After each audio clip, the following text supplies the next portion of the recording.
वसा जनसेवेचा. शहरात पुन्हा एकदा खाकीच्या आड आर्थिक घोटाळ्याचा धक्कादायक प्रकार समोर आला आहे.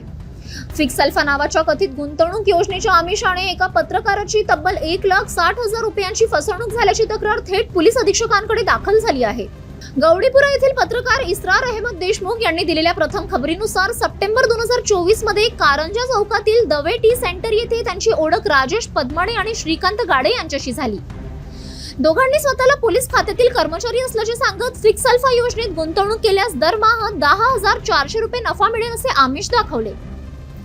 विश्वास बसावा म्हणून सुरुवातीला काही महिने 10,000 रुपये खात्यावर पाठवण्यात आले.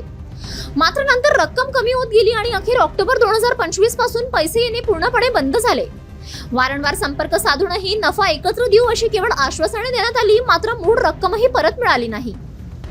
या प्रकरणात विशेष म्हणजे आरोपी स्वतःला पोलीस कर्मचारी सांगत असल्याने संपूर्ण व्यवहारावर संशयाची छाया अधिक गडद झाली आहे. त्यामुळे हा केवळ फसवणुकीचा प्रकार आहे की खाकीच्या आड चालणारा मोठा रॅकेट असा सवाल उपस्थित होत आहे. आता या गंभीर आरोपांवर बुलढाणा पोलिसांची भूमिका काय राहणार? आरोपींवर तातडीने गुन्हा दाखल होणार का की पुन्हा एकदा प्रकरण दडपण्याचा प्रयत्न होणार? याकडे संपूर्ण जिल्ह्याचे लक्ष लागले आहे.